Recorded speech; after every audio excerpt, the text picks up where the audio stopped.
بەناوی خوای بەخشندەی میهرەبان بینەران و بیسەرانی خۆشەویستی کەناڵی ئاسمانی پەیام سڵاوی خوای گەورەتان لێبێ. خۆم بە خۆشحاڵ و بەختەوەرەزانم لە ئەڵقەیەکی نوێی بەرنامەی بەفەڕ بە دیداریەوەی عزیز و خۆشەویست شادەمەوە ئەڵقەیەکی نوێی بەرنامەکەتان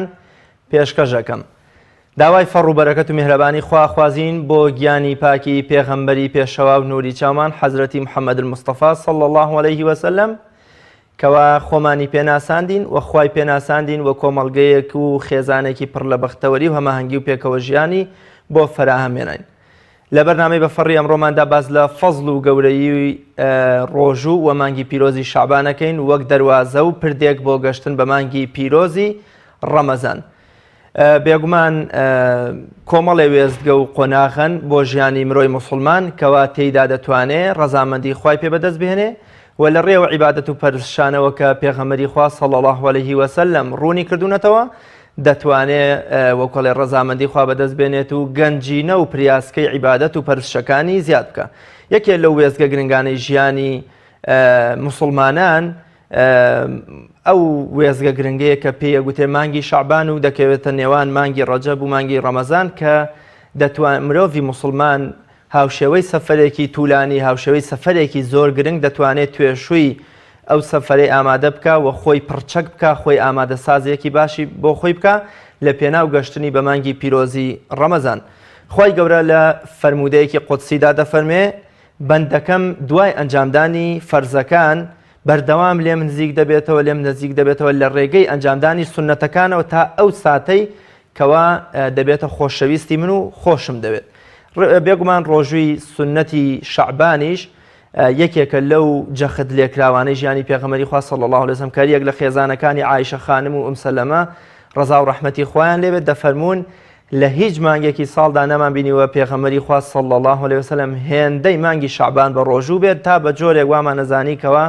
ئیدی نایشکێنێت تەنها چەند ڕۆژێکی کەم نەبێ. هەروەها پێغەمبەری خوا صلی الله عليه وسلم دەفەرمێ شەعبان مانگێکە زۆربەی خەڵک لێی بێئاکایە لە کۆتایی نیوەی شەوی نیوەی مانگی شەعبانە خوای گەورە دەبەزێتە ئاسمانی دنیا و لێخۆشبووی و میهرەبانی خۆی بەرامبەر بە بەندەکانی دەرەبڕێتە ناو کەسانە نەبنکەوە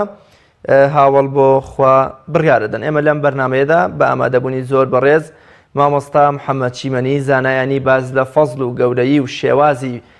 خۆ ئامادەکردن بۆ مانگی شەعبانەکەین و چۆن کامانن ئەو عیبادەت و پەرستشانەی بەدەل لە ڕۆژوو ئێمە دەتوانین ڕەزامەندی خوای پێ بەدەست بێنین. مامۆستا گیان سوپاس بۆ ئامادەبوون و بەخێر بێین. زۆر سوپاس بۆ بەڕێستان سەرکەوتووە. مامۆستا سەرەتا جەنابەت چی ئەڵێی لەبارەی مانگی پیرۆزی شەعبانەوە یا گزارشتی چۆن گزارش لەو مانگە پیرۆزەکەی؟ بەڵێ بسم الله الرحمن الرحيم الحمد لله وصلى الله وسلم وبارك على رسول الله محمد وآله وصحبه أجمعين. سەرەتا ڕێز و سپاس و دەستخۆشی بۆ جەنابتان بۆ سازدانی ئەم بەرنامەی ئومێدەوارین توانین سوودێک بە بینەران و بیسەرانی بەڕێز و خۆشەویست بگەنین. هەڵبەتە معلوم بەڕێستانە کە خوای پەروەردگار کۆمەڵێ مەوسیم و کۆمەڵێ وەرزی تایبەتی داناوە لە نێو ساڵ و ڕۆژ و کاتەکاندا هەندێک کات و ساتی تایبەتی داناوە کە فەزڵ و پەلەوپایە و تایبەتمەندیەکی پێ بەخشیوە بۆ ئەنجامدانی عیبادەت و بەدەستهێنانی ڕەزامەندی خوای پەروەردگار. ئەگەر دیقەت لە ساڵ بەی تەماشاکەی لە ئاستی مانگکانە مانگی ڕەمەزان هەیە مانگی شەعبان هەیە لە ئاستی ڕۆژەکانە مەسەلەن سەرەکەی ڕۆژی جومعە هەیە لە ئاستی سەعاتەکانە سەرەکەی کاتژمێرێک هەیە لە دوای لە ڕۆژی جومعەوە تا لە دوای عەسرەوە تاکو ئێوارە لە ساتەکانە مەسەن کۆمەڵێ ساتمان هەیە لە کاتی ڕۆژ و شکاندنە لە کاتی ئاوابوونی خۆرە لە کاتی سوژدەیە یعنی خوای پەروەردگار کۆمەڵێ وەزگەی جۆراوجۆری داناوە مەسەلەن لەیلەتول قەدری داناوە. ئەمانە هەمووی بۆ ئەوەیە کە ئینسان ئەوانەی کە تموحیان هەیە ئەوانەی کە زیاتر بە خەمی ڕەزامەندی خوای پەروەردگارەوەن ئەسپی خۆیان زیاتر تاوبان خۆیان زیاتر ماندوو بکەن بۆ ئەوەی هیچ کەسێک لە پاشە ڕۆژە بیانووی ئەوەی نەبێ بڵێ خوای ئێمە تەمەنمان کەم بوو یان دەرفەت کەم بوو لە بەردەممانە. هەڵبەتە جەناب تەزانی کە میلەتانی پێش ئێمە تەمەنیان زۆر درێژ بووە و دەرفەتی زۆریان بۆ عیبادەت و بەدەستهێنانی ڕەزامەندی خوای پەروەردگار زۆرتر بووە. لە تعویزی ئەمەیان خوای پەروەردگار بۆی ئەمە تعویز کاتەوە بۆ ئومەتی پێغەمبەری خوا صلی الله عليه وسلم کۆمەڵێ مەوسیم و کات و ساتی داناوە ڕێز و شکۆیەکی تایبەتی پێداوە بۆی کە موسڵمانان تیا زیاتر بەندایەتی خوای پەروەردگار بکەن. جا لەو کاتە و لەو بڵێن وەختە زێڕینانەیش بریتە لە مانگی شەعبان کە ئەمە مانگێکە بەڕاستی کۆمەڵێ تایبەتمەندی و کۆمەڵێ فەزڵ و پلەپایی هەیە چ لە بەڕۆژوبوون و چ لە عیبادەت و چ لە گەورەی ئەم مانگە ئینشاءالله هەوڵدەین لە خلالی بەرنامەکە ئاماژە بە هەندێکیان شەعبان لەکوێی ئەو کات و ساتە گرنگانەیە کە جەنابەت باست کرد یان لە نێو ئەو کات و ساتە گرنگانە چه شوێن و پێگەیەکی پێبراوە؟ بەڵێ مانگی شەعبان هەڵبەتە جارێ وەکو مانگێک وایە بۆ خۆ ئامادەکردن و ئامادەسازی و کەمکردنەوەی سەرقاڵیەکان و تەدریب و ڕاهێنان بۆ مانگی گەورە و شکۆدار تاقانەی نێو هەموو مانگەکان شای نێو هەموو مانگەکان مانگی پیرۆزی ڕەمەزان کە خوای پەروەردگار ڕێز و تایبەتمەندیەکی تایبەتی پێداوە. ئەم مانگە بەڕاستی مانگێکە کە کار و کردەوەکانی بەندەکان بە تایبەت بۆ لای خوای پەروەردگار بەرزە بێتەوە. بۆیە پێغەمبەری خوا عەلەیهی سەڵات وەسەلام پێی خۆش بوو هەمیشە لەم مانگە بە ڕۆژوو بێ و فەرموویەتی من حەزەکەم بە ڕۆژوو بم کاتێک کە کردەوەکانم بۆ لای خوا بەرزە بێتەوە زمانم بە ڕۆژوو بێ. وەکو لە فەرمودەیە فەرمێت شەهڕ ترفع فيه الأعمال إلى رب العالمين مانگێکە کە کردەوەکانی بەندە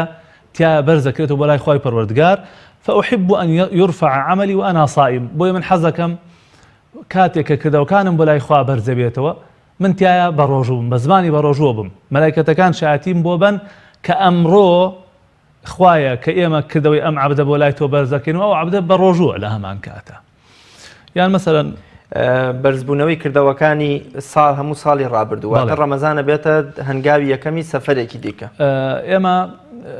هەم لە دووشەمە و پێنجشەمەیە وەکو لە حەدیث هاتووە کردەوەی بەندەکان بەرزە بێتەوە جارێکی تریش لە خلالی ساڵەکەیە لەو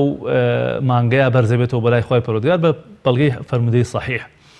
یان ئەم مانگە بەڕاستی مانگێک بۆ زۆر خۆشەویست بۆ بەلای پێغەمبەری خوا صلی الله علیه وسلم و یعنی کاتێک کە پێغەمبەری خوا صلی الله علیه وسلم مانگی یا ڕۆژ یا کاتێکی خۆش ویست بێ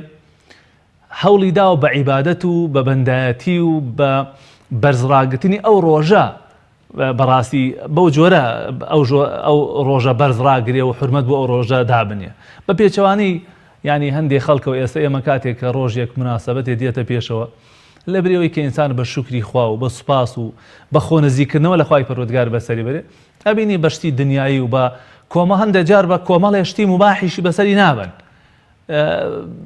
مەسەلەن بە گوناه و تاوان و بەسەر پێچی خوای پەروەردگار. ئەم مانگە کاتێک کە خۆشەویستە بەلای پێغەمبەری خوا صلی الله علیه وسلم ئەبینی زۆرترین ڕۆژووی تیا ئەگرێت حتا جاری وا بۆ سەحابە فەرمون هەموو مانگە بە ڕۆژوو بووە یان وەکو فەرمودەی کە تۆ ئاماژەت پێ کرد ئەفەرمون وتمانەی تەواوی تر ڕۆژوو ناشکێنێ هەموو مانگە بە ڕۆژووە بێ هەندێک جار ڕۆژوو نەبوو هەندێک جار زۆربەی بە ڕۆژوو بووە. بۆیە لە حەدیث هاتووە فەرمووی کان ئەحەبُ الشهور إلى رسول الله صلى الله عليه وسلم خۆشەویستترین مانگ بۆ لای پێغەمبەری خواوە و تیا بە ڕۆژوو بووە. هەر لەم مانگەیە لە ناوەڕاستی ئەم مانگەیە کە دواتر شەنگە جەنابتان پرسیاتان هەبێت لەو بارەوە شەوی بەراتی تایە کە خوای پەروەردگار لەو شەوە بڕیاری لێخۆشبوون بۆ بەندەکانەدا. ئەمانە هەمووی بەڕاستی شکۆیە جەنابەت ئاماژەت پێەکەی مانگی شەعبان زۆر خۆشەویست بۆ بەلای پێغەمبەری خوا صلی الله علیه وسلم هۆکاری ئەم خۆشەویست بوونەی لای پێغەمبەری خوا صلی الله علیه وسلم و تایبەتمەندیەکانی شەعبان چین کە جیایەکاتەوە بەدەر لە ڕەمەزان لە مانگەکانی دیکە. طبعا پێغەمبەری خوا صلی الله علیه وسلم هەر دەرفەتێکی زانی بێ هەر کات و ساتێکی زانی بێ کە گونجاو بێ و بە عیبادەتی خوای پەروەردگار ئیستیغلال بکرێ قۆستوویەتەوە لەبەرەوەی قودوەمانە پێشەوەمانە ئەبێ هەرچی صیفەتی جوان و هەرچی خەسڵەتێکی خێرێ ئەو پێغەمبەری خوایە کردبێتی. ئەفەرمێ ئەم مانگە مانگێکە تایە خەڵک غافڵە خەڵک تیا بێ ئاگایە لە هەر شوێنێکشا ئینسان بێ ئاگا بوو غافڵ بوو تۆ لەو شوێنە ئاگات لەخوا بێ زۆر گەورەیە بۆیە زیکری ناو بازار ئەوە بڵێم ئێستا کە تۆ چیتە ناو بازار ئەجر و پاداشێکی یەکجار گەورەت دەستەکەوێت کاتێک کەڵی لا إله إلا الله وحده لا شريك له له الملك وله الحمد يحيي ويميت وهو حي لا يموت بيده الخير وهو على كل شيء قدير. ئەمە هزار چاکت بۆ ئەنووسرێ هزار تاوانت دی ئەسڕێتەوە هزار پلە لای خوا بەرزەکرێتەوە ڕەنگە کەسێک بڵێ باش ئەم پاداشتە بۆ لا إله إلا الله یەک ئێمە ئەڵێن لەگەڵەوەی کە لا إله إلا الله ئەفضل الذکر و کەلیمەی تەوحید و یەکتاپەرستیە و بەو کەلیمە ئینسان دێتە بازنەی ئیسلامەوە و بە دان پیان نەهێنان بەو کەلیمە لە بازنەی ئیسلام دەرچێتەوە بەدەر لە هەموو ئەمانە لەبەر ئەوەیە کە خەڵک لە بازاڕە بێ ئاگایە خەریکی دنیایە خەریکی نەزەرە خەریکی غەش و فڕوفێڵە طبعاً هەموو خەڵک نا يعني بەشێوەیەکی گشتی ئەڵێن و شەیطان ئاڵای خۆی لەناو بازاڕە هەڵەدا و بازار بێزراوترین شوێنە بەلای خوای پەروەردگارەوە لەو ڕۆوە کە تاوان و سەرپێچی و بێفەرمانی و مەعسیەتی خوای ئەمانی زۆر تیا ئەخوریە و گوناهی زۆر تێدا بەرز دەبێتەوە. پێغەمبەری خوا عەلەیهی سەڵات وسەلام فەرمیێ یا معشر التجار إن الشيطان والإثم يحضران البيع فشوبوا بيعكم بالصدقة. أفرمي الشيطان لەگەڵ گوناه و تاوان ئامادەی ئیش و کارەکانتانن لە بازاڕەکان وجودیان هەیە بۆی ئێوە هەوڵدەن سەدەقە و خێر و بەخشین و ئەو بابەتانە بکەن لەگەڵ تێکەڵیکەن بۆی کە ئەم چاکە زاڵ بێ بەسەر خراپەکەیە یان وەکو خوا فەرمی إن الحەسەنات یذهبن السەیئات بۆی چاکەکان خراپەکانیش بسڕێتەوە. باسمان لەوە هات ئەم مانگە خەڵک تیا غافڵە لەبەرەوەی کە چاوەڕێی مانگی ڕەمەزانێتی بێئاگایە لەوەی کە تیا بە ڕۆژوو بێ بێئاگایە لەوەی کە شەوەکانی ئاوەدان کاتەوە بێئاگایە لەوەی کە کاتەکانی بقۆزێتەوە بۆیە پێغەمبەری خوا صلی الله علیه و سلم وتێتی لەو کاتەیە کە خەڵک غافڵە بێ ئەم غافڵ نەبێتایە. والله ئەعلەم من هەر بۆ ئەوەیە ژێڕمەوە بۆیە خۆشەویستنی مانگ بووە و وەکوتم وەکو خۆ حازرکردن و خۆ ئامادەکردنیش وایە بۆ پێشوازیکردن وەکو ڕاهێنان و تەمرین وایە بەتایبەت بۆ ئەوانەی کە ڕۆژووی سونەت ناگرن لە خلالی یەک ساڵێکە لە ڕەمەزان بۆ ڕەمەزان بە ڕۆژۆ بن ئەلەم چەند ڕۆژەیە ئەتوانن چەند ڕۆژێک بە ڕۆژۆ بن وەکو تەدریبێک و ڕاهێنان خۆڕاهێنانێک بۆی کە لە مانگی ڕەمەزان ئینشاءڵڵا هەموو ڕۆژەکان بە چاکی بن. مامۆستا ئەو فەرمودانەی کە لەبارەی فەزل و گەورەی و پاداشتی ڕۆژوگرتن و کاروکردەوەکانی تر لەبارەی شەعبانەوە هاتوون پێم خۆشە بچینە خزمەتیان و بۆن و بەرامەی وتەشیرنەکانی پێغەمبەری خوا صلی الله علیه وسلم بۆن بکەین. وڵی چەند فەرمودەیەک هاتووە لەسەر مانگی شەعبان زیاتر فەرمودەکان باس لە ڕۆژووەکەن. یەکێ لەو فەرمودانەوە لە خزمەتا باسم کرد کە فەرمیێ مانگێکە کاروکردەوەکانی عەبدەکان بۆ لای خوای پەروەردگار بەرز دەبێتەوە بۆیە من حەز دەکەم کردەوەم بۆ لای خوا بەرز بێتەوە کە من تایە بە ڕۆژووم. لا فرموديك ترى بيغمري خواه صلى الله عليه وسلم فرمي يطلع الله تبارك وتعالى إلى خلقه ليلة النصف من شعبان لنا وراسي الشعبان أخواي پروردگار بتايبت بو بندكاني أرواني بتايبت لحالي بندكاني ورد بيتوا فيغفر لجميع خلقه لهمو دروس كرا وكاني خوي خوش به يعني من أما يبلي برزان خلقينا مسلمانان مانجي شعبان بويا قوري خوا دیارێکی گەوری لەم مانگەیە داناوە خوا ئەوێ ڕێز لە ئینسانەکان بگرێت لەم مانگەیە ڕەحم و بەزەیی خوا لەم مانگەیە ئەجۆشێت ئەگەر ئەتانەوێت تەسەووری ڕەحم و بەزەیی خوای پەروەردگار بکەن دیقەت بە کە خوای پەروەردگار لە 100 بەشی ڕەحمەت و بەزەیی خۆی تەنها بەشی کێناوەتە سەر ئەم جیهانەوە هەرچی ئاژەڵ هەیە هەرچی مرۆڤ هەیە هەرچی کرم لەژێر ئەو خاکەیە هەیە هەرچی بوونەوە هەیە لەسەر ئەم زەویە هەمووی بە یەک ڕەحمی خوای پەروەردگار هەڵە سوڕێ ئەژی دێ ئەڕوا خواردنی دابینەکە بەسکەی خۆی بەخێوەکە بەزەیان بە یەکتریا ئەجوڵێتەوە ئەو هەموو لطفەی خوا لەسەر ئەم زەویە هەیەتی ئەمە بەشێکە لە ڕەحمی خوای پەروەردگار یعنی من زۆر جاڵم خوایە لە فەزلی خۆت تۆزێکمان بەش بەی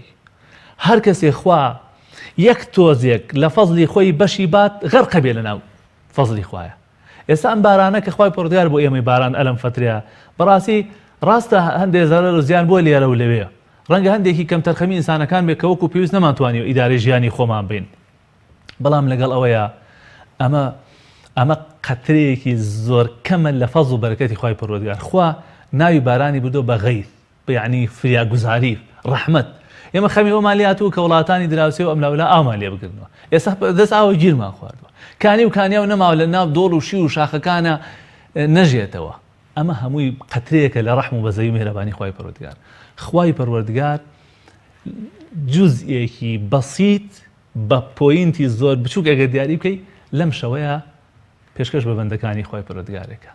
کە هەر موسڵمانێک یەک تاپەرست بێ و خوا بە حەق بناسیێ و ئومێدی هەبێ کە خوا لێی خۆش بێ خوای پەروەردگار ئەلەم شەوەیە لێی خۆشە بێ ئەمە دیاریە کە تایبەت نییە بە زەید و بە ئەمرەوە کەسیش با دیاری نەکە ئەمە بۆ هەموو عەبدێکە کاکە خوا سەخیە خوا بەخشندەیە خوا ئەرحەم و ڕاحیمینە کی ئەوێت ڕێگە لەمە بگرێ کی ئەتوانێت ڕێگە لەمە بگرێ ئەی خوا چۆن بیسەلمێنێ کە بەخشندەیە ئەبێ خوا ناوی ڕەحیمە ئەبێ بیسەلمێنێ کە ڕەحیمە خوا ناوی غەفوورە ئەبێ بیسەلمێنێ کە غەفوورە خوا ناوی ڕەحمانە ئەم ڕەحمەتە بۆ هەموو خەڵکە کافر و موسڵمانە ئەبێ بیسەلمێنێ لە بارانە، لە ڕزق و ڕۆزیە، لە مناڵە، لە چیە لە چیە. لەم شەوەیە خوای پەروەردگار لەسەر جەم بەندەکان خۆشە بێ، لەسەر جەمیان خۆشە بێ. حەدیث واڵێ ئامادەی مرۆڤ ئیلا لە دوو تاقم نەبێت کە دواتر لە خزمەت لە فەرمودەیە هاتووە کە خوای گەورە لە ناوەڕاستی نیوەی شەعبانەدا دەبەزێتە خوارەوە بۆ ئاسمانی دنیا بۆ ئەوەی لە بەندەکانی خۆش بێ. لە فەرمودەی تریشمانە هەیە کە لە سەیەکیش هەموو شەوێکە خوای گەورە دادەبەزێ. مرۆڤ چۆن ئیستعداد و ئامادەیی هەبێ بۆ ئەم لێ خۆشبوونە. مەبەستمەوەیە لە فەرمودەیە هاتووە کە خوا لە هەموو بەندەی خۆشەوێت تەنها ئەو کەسانە بن کە شەو گوناهی کردو خوا بۆی پۆشی بەڵام بەعین سنگ دەرەپڕێ. مەبەستمەوەیە مرۆڤ تا چەندە بێ خۆشیە و ئامادەیی تیا بێت لە پێناو ئەو ڕەحمەت و لێ خۆشبی میهرەبانی خوای گەورەیە. وەڵای من پێم وانە ئێمە وەکو پێویست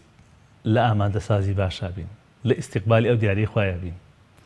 خۆزگە مامۆستایان زیاتر تەوجیهمان باە بە خەڵک، زیاتر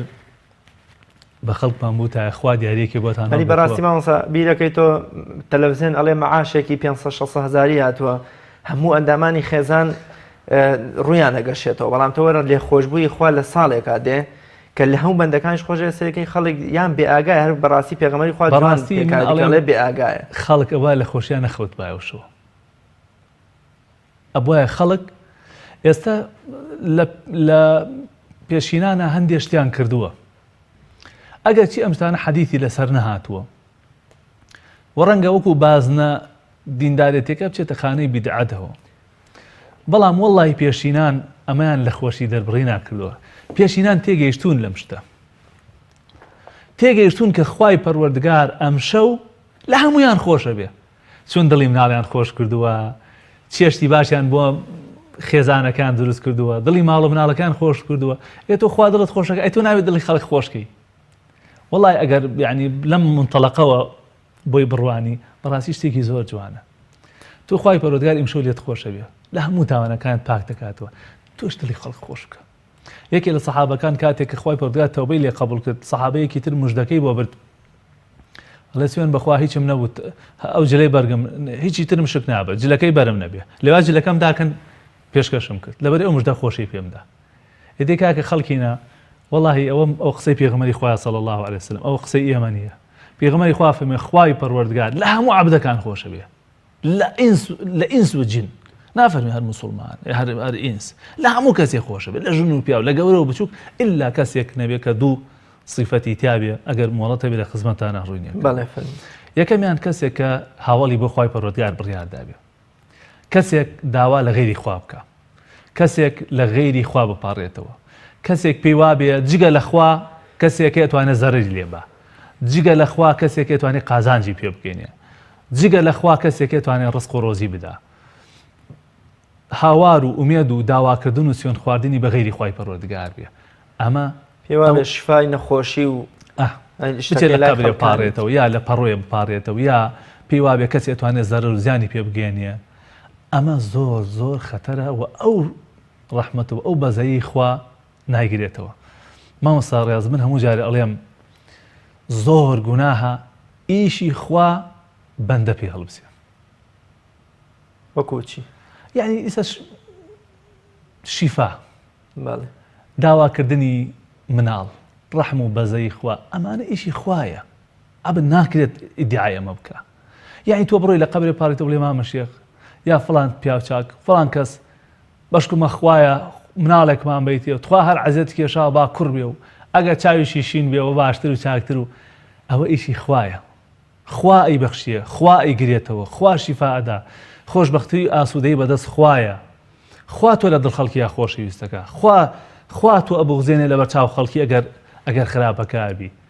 یعنی ئەوەندەی ئینسان هەندێک جار اعتیماد دەکەینە سەر ئەسباب و شتی تر، والله ئەوە اعتیماد کەینە سەر خوا، کەمتر لەوەش اعتیماد کەینە سەر خوا دێ بەها نامانەوە. ئیشی خوا ئەبێ خوا بیکە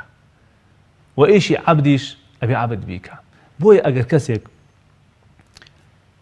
پێغەمبەری خوا صلی الله علیه وسلم پیانوت ماشاء الله وشئت، وتیان ئەگەر خوا و تۆ ویست لەسەر بێ، پێی ناخۆش بوو، فەرمووی ئێوە بەو واوە خوا و تۆ من بر لە ئاسی خوا. ئەبێ بڵێ ئەگەر خوای پەروەردگار ویستی لێ بێ پاشان ئەمجا ئەگەر تۆ ئەتەوێ یا ئەگەر حەزت پێێت یان حاڵی حساب. ئەمە خاڵی یەکەمان. بۆیە إن الشرك لظلم عظيم شەریک قەراردان بۆ خوا زۆر ستەمێکی گەورەیە بەڕێزان. ئەمێ بە هەموو خەڵک بڵێم، بە هەموو برایەک، بە هەموو خۆشیەک بڵێم، وەڵاهی بە چەندێ تاوانەوە بچیتە حوزور خوای پەروەردگار. ئەمە بۆ ئەوە نییە کە ئێتە خەڵک بیت بەکەی خۆی تاوان بکە بڵێ مادام وایە با بخۆمان گوناه بکەین. بەڵام بە هەر چەندێ تاوانەوە بگەیتە حوزور خوا، بەس شەریکت بۆ خوا قەرار نەدابێ ئومێدە خوا لێت خۆش بێ. لە حەدیثی قودسیاتەوە فەرمێ عەبدی لو أنك أتيتني بقراب الأرض خطايا ثم لقيتني لا تشرك بي شيئا لقيتك بقرابها مغفرة. پڕ بە پڕ نێوان ئەم ئەرز و ئەم ئاسمانە بە گوناهەوە بگەیتە لای خوا، بەس شەریکت بۆ خوا قەرار نەدابێ، خوا پڕ بە پڕ بینی ئەم ئەرز و ئاسمانە بەلێ خۆشبوون و بەرەو پیری تۆ دێ. ئیترەوە گەورەترینی گوناهەکانە هەر کەسێ پەنا بەخوا بە شەریک قەرادانەوە بمرێ تەوبەی نەکردو و نەگەڕابێتەوە پەنا بەخوا بێتە خەڵکی ئاگر. دووهەمیش ئەو کەسانن کە مشاحن، ئەوانەی کە ڕق و کینە و بغض هەمیشە لە دڵیان نایە بەرامبەر بە موسڵمانان. تەسەوور کە مامۆستا ئەمە یەکێکیان هی نێوان عەبد و خوای پەروەردگارە، یەکیشیان هی نێوان بەندە و بەندەکانە. ئەوەی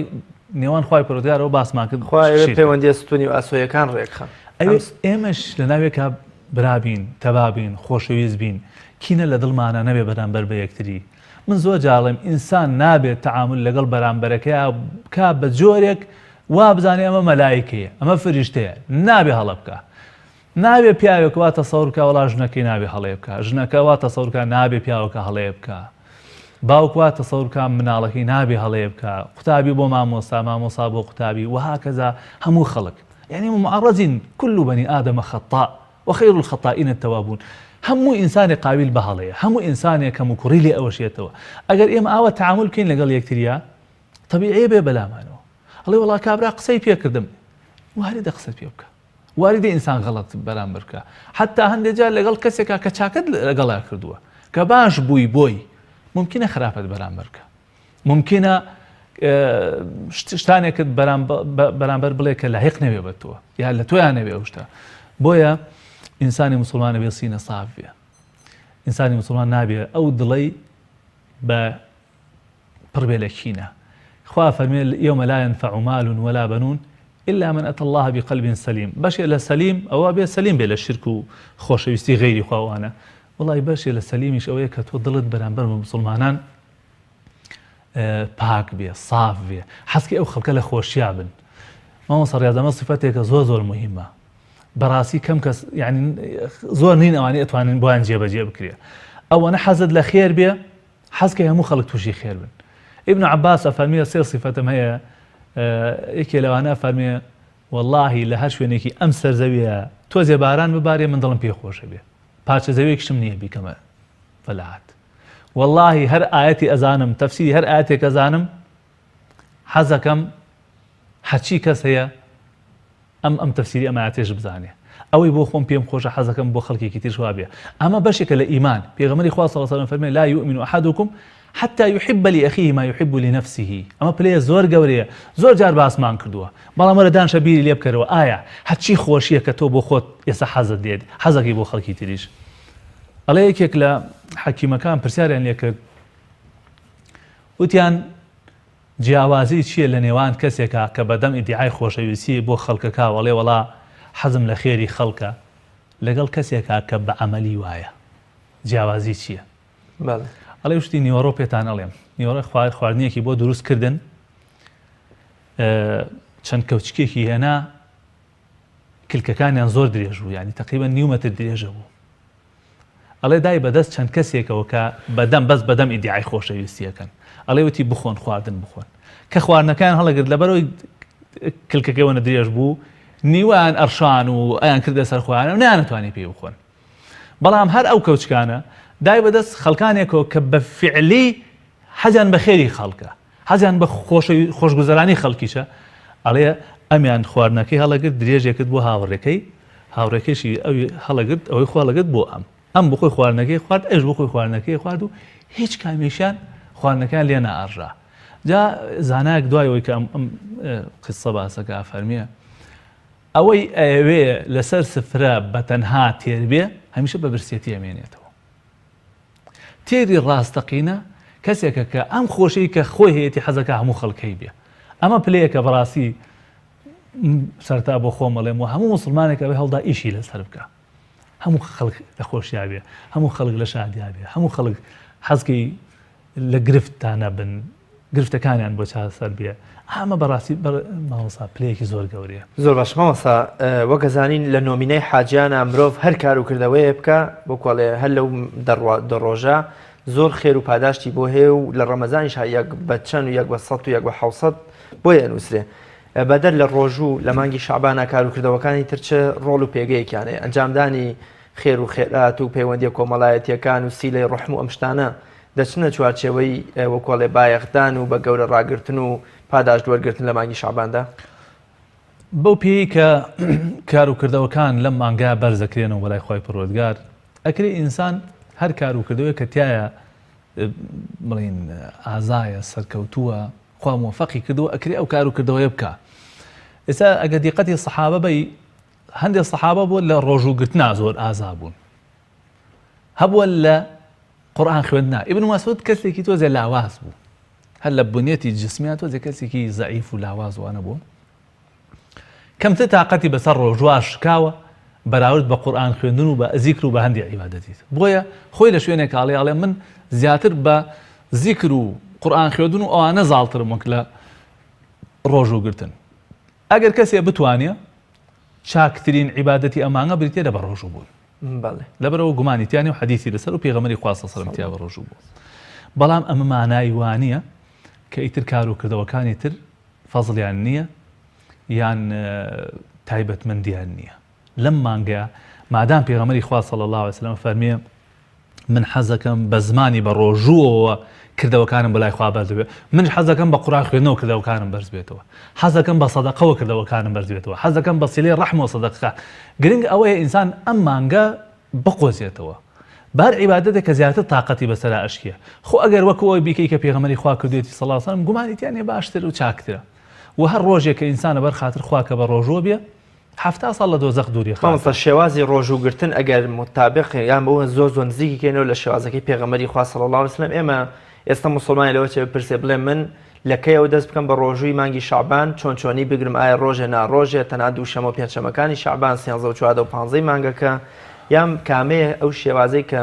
ڕوونی بکەیتەوە بۆ خەڵک کەوا لە مانگی پیرۆزی شعباندا بەم شێوەیە بە ڕۆژوو بن. وڵی کۆمەڵی حەدیث هاتووە سەبارەت بە ڕۆژوو لە مانگی شعبانە، هەندێکی بە مطلقی هاتووە، هەندێکی بە دیاریکراوی هاتووە. پێغەمبەری خوا صلی الله علیه و سلم بووە هەموو مانگەکە بە ڕۆژوو بووە، وەکو لێی گێڕدراوەتەوە، هەموو مانگەکە بە ڕۆژوو بووە. هەیە لە عولەما فەرموون لە 15 یەکەمە ئینسان بە ڕۆژوو بێت، لە 15 دووەمە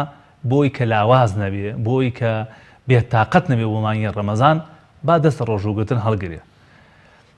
ئللا اللهم خەڵکانێک وا ڕاهات بێتن کە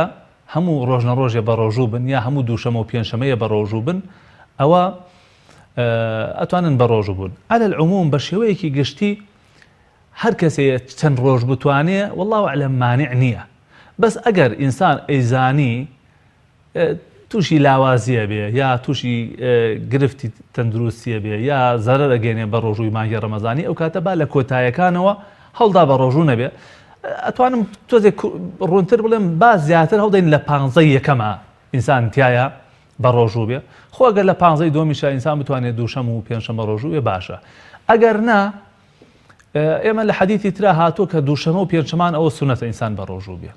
و ئەیام البیض کە 13 و 14 و 15 مانگی هەموو مانگی عەرەبیەکە ئەوش هەر سونەتە ئینسان تیا بە ڕۆژوو بێ. ئەگەر کەسی حەزی لێ بوو 3-4 ڕۆژێ بە ڕۆژوو بێ یا 5 ڕۆژێ بە ڕۆژوو بێ یا 2 ڕۆژ بە ڕۆژوو بێ، ئەتوانێت یا دووشەمە و پێنجشەمەیە بگرێ یا ئەتوانێت ئەو 3 ڕۆژە بەسەر یەکەوە بە ڕۆژوو بێ. گرنگ ئەوەیە من داوام وایە لە هەموو خوشکبراکی مسلمان ئەگەر بە یەک ڕۆژیش بێ ئێمە با ڕێزێ لە مانگە و تایبەتمەندیە بۆ ئەم مانگە دانین و چاوێ لە پێغەمبەری خوا بکەین صلی الله علیه و سلم کە ئەم مانگە زۆر تایە بە ڕۆژوو بووە، با ئێمەش هەڵدێن بە ڕۆژوو ئاودانی بکەینەوە حەسەب تاقەی خۆمان، حەسەب توانای خۆمان. لە کاتێکاو لە گەرمای بیابانی مەککە و مەدینە شابووە. بێگومان مامۆستا ئاماژەمان بەوە کرد کە یەکێ لە هۆکارەکانی گەورەی و فەزلی شەعبان خۆ ئامادەکردن و خۆ پرچەکردنە. بێگومان ئەگە یەکێ بچێت بۆ سەفەر ڤیزەی جواز سەفەرەکەی لێدا پارە حازرەکە لەوە چێ ماڵ مناڵەکەی بۆ کۆڵێ ئەخاتە شوێن و کاتێکی ئەمینەوە. ئەم ئامادەیی ئێمە کە ئەمانەیە بۆ ڕەمەزانی بکەین ئامادەیەکیەوە نییە بڕۆین میوەی زۆر و برنجی زۆر و مجەمی دەپڕکەین لە گۆشت و لە مریش کۆمشتانە، بەڵکو ئامادەیەکی معنەویە. ئەم ئامادەیە معنەویە ئەوە هەندێکی بە تۆ بۆ ئیستیغفار و گەڕانەوە و ئومێدبوونە بەر لێ خۆشببووی خوا ئەوی تریشی پەیوەندی بە بەندەکانی خواوەیە وەکو جەنابەت ئاماژەت پێ کرد کە پەیوەندی نێوان بەندە و خوا پەیوەندی نێوان بەندە و بەندە. ئاشتبوونەوە لەگەڵ یەکترا بەر لەوەی بگەینە نێو ڕەمەزان یان تەنها ڕواڵەتیان لە جەژنا تۆقەیە بۆ یەکێ درێژکەین. پاکردنەوەی دڵ و دەرمان لە بۆغز و کینە، ڕێخستنەوەی پەیوەندی کۆمەڵاتیەکانی نێوان خۆمان تا چەند یەکێکە لەو ئامادە سازیانە. هەموو ئەوانە چێتە خانەی ئامادەسازیەوە بۆ ئەم مانگە. ئامادەسازی ئەم مانگە وەکو تەشبیه نەبێ، وەکو خۆگەرمکردن وایە بۆ یاریەکی گەورەتر ئەگەر تعبیرەکەم هەڵە نەبێ، یان خۆ حازرکردنە بۆ شتێکی گەورەتر، بۆ ممارەسەی عیبادەتێکی گەورەتر. ئەم چەند ڕۆژە ئینسان تایە بە ڕۆژوە بێ وەکو ئەپدەیتکردنەوەیەک وایە، وەکو چۆنەڵێ خۆگەرمکردنەوەیەک وایە بۆ ئەوەی کە پێشوازی لە مانگێکی گەورەتر و مانگێکی پڕشکۆتر بکەی کە گومانی تیانێ مانگی ڕەمەزان ئەفضەلیەت و گەورەتری تایە پاداشی چاکەی قورئانی عیبادەتی لە مانگی پیرۆزی شەعبان. لە ڕوویەکی تریشەوە ئەکرێ بڵێن بەشی لە ئامادەسازیش ئەوەیە کە ئینسان تۆ سەرقاڵی و ئیش و کارەکانی هەوڵدا لەم مانگە ڕاپەڕێنێ جێبەجێ بکە بۆی یعنی بۆ مانگی ڕەمەزان بەعزێ تەفەڕوغی هەبێ. یعنی معلومی جەناب ئێمە بە درێژایی ساڵ خەڵک ڕائەکا و ئیشەکا و لە هەوڵ و ماندووبوونایە. مانگی ڕەمەزان مانگی تەمبەڵی نییە، مانگی ئەوە نێ ئینسان پاڵی لێباتەوە، ئێمە وا ناڵین، بەڵام ئەکرێ ئینسان هەندێک لە مەشغەڵەت و ئیش و کار و سەرقاڵەکانی کەم کات بووی لەو مانگەیە توێشوو بۆ قیامەتی خۆی کۆ بکاتەوە. یعنی بۆ نمونە مانیعنی ئینسان کەسابەت کار لە ڕەمەزانە، مانیعنی ئینسان داهات و دەستکەوتێ لە ڕەمەزانە، بەس ئەکرێ بەعزێ لە مەشغەڵەت و ئیش و کارەکانی کەم کاتەوە، بەعزێ لە سەفەر و هات و چۆکانی کەم کاتەوە بووی لەو مانگەیە زۆرترین توێشوو کۆ بکاتەوە. کاکە هیچ نیمە ختمێکی قورئان بکە. خۆمە جاری وایە بە درێژایی ساڵ ناتوانین ختمێکی قورئان بکەین کە پێشینانی ئێمە یعنی لە سێ ڕۆژە ختمێکی قورئانیان کردو، هەبووڵێن لە شەو ڕۆژێکا ختمی قورئانی کردو، باسی کەمتریشەکەن هەرچەند ئەوەی کەمترەکە تۆزیە بەڕاستی تێبینی لەسەرە. بەڵام لای کەمێکە تۆ سێ ڕۆژیش بڵێ یعنی لە ساڵێکە کۆمەڵی ختمی زۆر زۆرەکە، ئێمە لە ساڵێکە ناتوانین ختمیە بکەین. بەڕاستی فرسەتە مانگی ڕەمەزان بخۆزرێتەوە بووی ختمێکی قورئانی تیا بکرێ، کۆمەڵێ نوێژی زیاتر تیا بکرێ، یا سنەتی ئیعتیکافی تیا بکرێ، کۆمەڵی شتی تریشی تیا. زۆر باش مامەسالەوەی خەڵکانێ بپرسن کە قەرزاری ڕۆژەکانی ڕەمەزانی ساڵی ڕابردوون، دوو ڕۆژ و سێ ڕۆژ و دە ڕۆژ و زیاتر و کەمتر. تامان لە شەرعیشە مانع نییە کە ئەگە دوو ڕەمەزانیشی بەسەرا بڕوە باز گرنگەوەی ئەم مرۆڤەم قەرزانەی بداتەوە، بەڵام باشتر وایە زوو قەرز بدرێتەوە لە پێناوەوەی کە نەوەک مردن یەخەمان بگرێ. خستنە قەرزدانەوەکەمان وەکۆڵێ گێڕانەوەی ئەم قەرزەمان بۆ ڕۆژەکانی مانگی شەعبان وەکۆڵێ هیچ سەرچاوەیەکی هیچ بنەمایەکی شەرعی هەیەەوە چ گرنگێکی هەیە ئەگەر من لە پێناو پەیڕەویکردن لە سنەتەکەی پێغەمبەری خوا صلی الله علیه و سلم و لە پێناو دانەوەی قەرزەکەشمە هەردووکیان بخەمە مانگی پیرۆزی شەعبانەوە. خۆی لە ڕاستیات باش وای ئینسان ئەگەر بتوانێت هەتا بکرێ ڕۆژووی تاخیر نەکا لە زیمەتیەتی لە ئەستۆیەتی، ئەگەر خوا نەخواستە مردن یەقەی پێ بگرێ قەرزاری لای خوا بێ. بەڵام ئەگەر کەسێ فەرەزەن ڕۆژووی نەگرت بێ کە ئاساییە، یعنی وەکو ڕۆژشەرعەکەی گوناهبار نابێ، بەس باشتر وای ئینسان یعنی ئەمە واجبێ کە مۆڵەتی هەیە، گرتنەوەی مۆڵەتی هەیە. یعنی عایشە دایکی ماندارانە فەرمێ قەرزی ڕەمەزانم لەسەر بۆ لە مانگی شەعبان ئەداومەتەوە، یعنی نەیتوانی و دەرفەتی بۆ نەڕەخساوە تا لە مانگی شەعبانەکەی ترا، کەواتە ئەمە بەڵگەیە لەسەروی کە دروستە قەرز لە مانگەیە بژێڕدرێتەوە. ڕەنگە ئەگەر کەسێک نیەتی ئەوەیشی هەبێ کە هەم قەرزەکەی باتەوە و هەم لە خێر و بەرەکەتی ڕۆژووی ئەو مانگەش بێبەش نەبێ، خوای پروردگار ئەجر و پاداشی هەردووکی بۆ بنووسێ، چونکە خوا خوایەکی غەفوورە و خوا خوایەکی بە کەڕەمەوە بەخشندەیە و ئەم پیاوە لەگەڵ ئەوەی نیەتی هەیە یا ئەم ئافرەتە لەگەڵ ئەوەی نیەتی هەیە هەم مانگی شەعبان بە ڕۆژوو بێ، هەم هەندێک قەرزی لەسەر فرسەتە هەتا نەگەیشتوەتە ڕەمەزانێکی تر، چونکە بەڕاستی هەیە لە زانانە فەرمی ئەگەر بەبێ عوزر بگاتە ڕەمەزانێکی تر بێ فیدیەش بات. ئەو قسەیش لەناو عولەمایە هەیە، هەچەندە ئیترەوە بەڕاستی خلافێکە و قسەی لەسەر کراوە. بەهەرحاڵ ئەکرێ ئینسان لە مانگی شەعبانە ئەگەر ڕۆژ و قەرزارە ڕۆژۆکی بژێڕێتەوە و ئومێد دەکەین لای خوا هەم خێری ئەو ڕۆژ کە ئەگێڕێتەوە بۆی بنووسێ و هەم ئەو نیەتش کە مەبەستێتی کە لە مانگی شەعبانە بە ڕۆژوو بێ ئینشاڵڵا ئەو پاداشتێکی بۆ ئەنووسێ. زۆر باش مامۆستا شتێکی تر هەیە لە ڕووداوێک وەکو چۆن فەرزبوونی ڕۆژوو گۆڕینی قیبلە فەرزبوونی جیهاد کەوتۆتە مانگی پیرۆزی شەعبانەوە شتێکی تریش نازانم بنەمای ئاینی هەیە بەڵام لە کۆمەڵگەی کوردەواریە پێی دەگوتێت شەوی بەرات وەختی خۆی مناڵەکان ئەگەڕان داوای نوقل و چکلێت و نەبات دەکەن هەتا گوترا ئەم شەو شەوی نەباتە خوا کوڕ و کچێکتان باتێ و نازانم ئەم شتانە ئەم شەو شەوی بەراتە شەوی خێر و خەڵاتە ئەمە ژەبوو ئەم شتانە ئەم شەوی شەکر و نەباتەوە ئەم شتانە ئەمە لە ئیسلاما چه بنەمایەکی هەیە و چ پەیوەندێکی بە مانگی پیرۆزی شەعبانەوە ئایا کوردەواری بە سوود وەرگرتن لەو بەخش و میهرەبانی لێخۆشبوویی خوا کە ئەمان خستویانتە 15 ڕەمەزانەوە بە پێی فەرمودەکەش لە نیوەی مانگی شەعبانە خوای گەورە لێخۆشبووی دەربکرێ ئەمە توانین بڵێن لەوە سەرچاوی گرتووە؟ وەڵای من وا تەسەوڕەکەم پێشینانمان بەڕاستی لە فەرمودە تێگەیشتی بێتن باشی تێگەیشتی بێتن کە کاتێک کە خوای پەروەردگار لیان خۆشە بێ لە مانگی شەعبانە و لە نیوەی شەعبانە ئەمانیش هەڵدەن دڵی خەڵکی خۆش بکەن. یعنی من وا تەسەوڕەکەم هەر لەوە سەرچاوی گرتی بێ هەرچەندە وەکو ئاماژەم پێکرد لە دینە شتێکی تایبەت و دیاریکراو نییە. حتا عولەما فەرموون شەو ئاوەدانکردنەوەی تایبەت بەس ئەو شەو ئاوەدان کەیتەوە ئەچێتە خانەی بیدعەتەوە و بە ڕۆژوبوونی 15 شەعبان بە تایبەت بەس ئەو ڕۆژە ئەچێتە خانەی بیدعەتەوە و ئەو حەدیث ئەگەر حەدیثی لەسەراتوی حەدیثەکان لاوازن حەدیثی صحیح لەسەر ناتوە بەڵام ئەگەر ئینسان وەکو باقی شەوەکان ئاوەدانی بکاتەوە شتێکی باشە و ڕۆژەکەی بە ڕۆژوو بێ شتێکی باشە بەس وەکو شتێکی تایبەتی و دیاریکراو بەڕاستی والله ئەعلەم شتێکی صحیح و تایبەتی لەسەر ناتوە بەڵام سەبارەت بە خودی شەوەکە بەڵێ لەو شەوەیە جارێکی تر ڕزق و ڕۆزی ئینسانەکان دابەشەکرێ. ئێمە لە تەقدیرە لە قەدەرە چەند جۆرێک هینمان هەیە چەند جۆرێک قەدەرمان هەیە قەدەرێکی ئەزەلیمان هەیە یعنی هەر لە ئەزەلەوە بۆ تۆ نووسراوە کە چەنێ ڕزقت هەیە چەنێ ڕۆزیت هەیە لە شاغی چۆنە چینی ئەمەوەکو مەبدەئیە نووسراوە لە سەرەتاوە. تەقدیری حەولیمان هەیە تەقدیری حەولی یعنی ساڵانە هەموو ساڵێک لەو شەوەیە خوای پەروەردگار جارێکی تر ڕزق و ڕۆزی ئینسانەکان دابەشەکاتەوە خەڵکێ فەقیرەکاتەوە خەڵکی دەوڵەمەندەکاتەوە ئیتر یعنی ئەم پارەیە ئەمە پەیامێکە ئەم پارەیە بیاتی نەوێ وەکو لە سا حەفتەکە وایە کە ساڵان دیاری کراوە ساڵانەش بودجەکان پەسەند دەکرێن جارێکی تر دیاریەکرێتەوە لە دەست کەسێکی ئەسەنێتەوەی دا بە کەسێکی تر ئەمە ئامانەتێکە بدایمە چۆن تەسەڕوفی پێوەکەین يعز من يشاء ويذل من يشاء يرزق من يشاء ويمنع عمن يشاء لخلقك يقريتوا بخلقك يبخشيا خلقك برزك خلقك ذليلك خلقك سرخا خلقك جيرخا يعني تر أو شو جاري كتير أما بيوتي تقديري حولي خوا فرمي فيها يفرق كل أمر حكيم أما ما أتم بس بأم شوية كلام شوية جاري كتير تقديري إنسان دا رجليتوا تقديري يوميش معناه روجانا قدري إنسان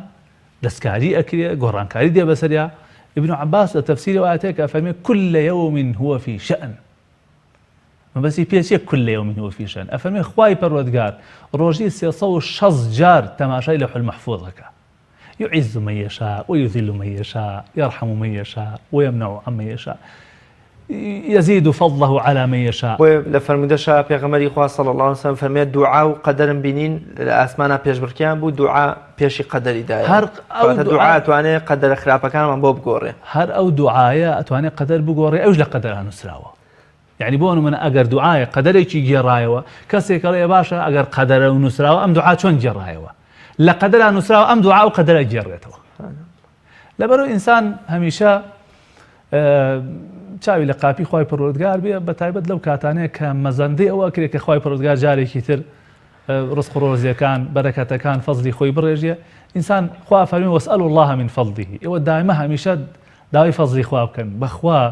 خەڵک لە فەزلی خوا تێبگا بە حەیاتی چاوی لە دەستی مەخلوق نابێ بە حەیاتی لە هیچ شتێ ناترسێت بە حەیاتی ئومێدی بە هیچ شتێکی تر نابێت جگە لە خوا پێی شەرمە بێ داوا لە مەخلوق بکە یەکێ لە زاناکان لە دەوری کەعبە تەوافیان نەکرد یەکێ لە دە سەڵاتدارەکان وتی سالمی کوڕی عەبدوڵای کوڕی ئیمامی عومەر بوو یەکێ لە خەلیفەکان پێی وتی دوایەوەی کە ناسیەوە فڵان کەس وتی سالم چی داوایە کتێبا بۆ جێبەجێ بکەم عالمێکی پایدار و لە خواتر سوزانایەکی بلیمەت لەنەوەی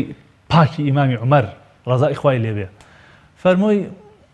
وەڵای قوربان شەرمەکە من لە ناو ماڵی خۆیان داوا فەرمووی داوای دنیای ئەڵێ یا قیامەتی شتی دنیای مەدەیت یا قیامەتی وتی وەڵا سوبحان الله من قیامەتی ناتوانم بەس شتی دنیایی ئەڵێم پارە سەروە سامان ئارز خانوو چی ئەڵێ وتی وەڵای من شەرمەکەم بە دەوری ماڵی خوای ئەسوڕێمەوە داوا لە غەیری خوا بکەم جا بالمناسبە من بە دەوری کەعبەی ئاسوڕاینەوە گوێم لێ بوو یەکێک هاوارێکت یا عەلی یا عەلی یا عەلی یا عەلی یعنی تۆ بە دەوری ماڵی خوای بسوڕیتەوە بۆ ناڵی یا الله یا الله یا ڕەحمان یا ڕەحیم ئەڵێ وتی وەڵای من شەرمەکەم لە دەوری ماڵی خوایە داوا لە غەیری خوا بکەم ئەدەوتی باش ئەم خەلیفە ڕەچاوی چاودێری ئەم پیاوەی کە بزان کەی تەواو بێ دوایەوەی کە تەواو بوو لە دەرەوەی حەرەم بینی وتی سالم فڵزانە گەورە تۆ وات لەوێ ئێستا لە دەرەوەی حەرەمین فەرم و ئێستا چی تەوێ وتی قوربان شتی قیامەتی ئەڵێ یا دنیایی کوروتی شتی دنیایی ئەڵێم ڕەحمەت لێوێ قیامەت بە من لەکوێ جێبەجێ کرێ فەرمی وەڵڵاهی من شەرمەکەم داوای دنیا لە خاوەنەکەی بکەم ئیسە لە تۆی بکەم وی مەحیە فەرمێ لە دڵدا خەڵق و خوا بوو فایدەیەکی کە دەم پڕ بێ لە ئیاکەوە ئیاک و ئیاکە بۆی ئینسان لەو کاتانەیە کە بە تایبەت هەستەکە کە فەزلی خوا دابەشەکرێ ڕەحمی خوا دابەشەکرێ داوا بکە خوا بە ڕەحمە خوا بە بەزەی ئینشاءڵڵا هەموو لایەک ئینشاءڵڵا خوای گەورە لە ڕەحم و بەزەیی و لێ خۆشبووی خۆی بێ بەشمان نەکا بمان خاتە ناو بەحری ڕەحمەت و مێرەبانی خۆی مامۆستاییان پێم خۆشە لەبارەی گەورەی و فەزل و بایەخی ڕۆژوو و مانگی پیرۆزی شعبان کۆ تا قسەی جەنابتان لە شتێما بێ پێویست بکات جەناب داماژێ بێ وەڵای من هەر بە هەموو خوشکورایکی موسڵمان ئەڵێم کە ئەمانگە خوا ڕێزێکی لێناوە ڕێزە هەمومانەگرێ بەخشێک لەگەڵ هەموماناکە ئێمە بە جۆرێک لە جۆرەکان هەڵدەین شتێکی زیاتر بکەین لە مانگای وەک لە چاومانگەکانی تر ئەگەر بکرێ ئینسان بە یەک ڕۆژیش بە ڕۆژووبوون بێ هەر ئیستیقبال و پێشوازی لەم مانگە بکە هەم ئیقتیدا بە فەرموودەکەی پێغەمبەری خوا صلی الله علیه وسلم و هەم بە ڕۆژووبوونی ڕۆژێک ئینسان 70 ساڵ لە ئاگری جەهەنەم دوورەخاتەوە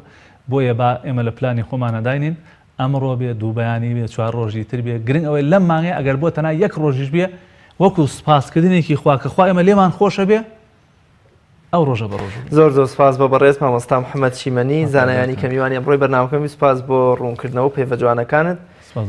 ئێمەش وەکو مەحویە فەرمووین چ خۆشە بەم هەموو عیسیانەوە بمبەخشی یا ڕەب ببەخشە بگرە دۆزەخ خۆڵەمێشی کەم بوو یەک مسخال بینەرانی بەڕێز خۆشەویست من هەر زۆرجار لە بەرنامەکانمە شارەزایانی بواری پزیشکی مێناوە کە ڕۆژووگرتن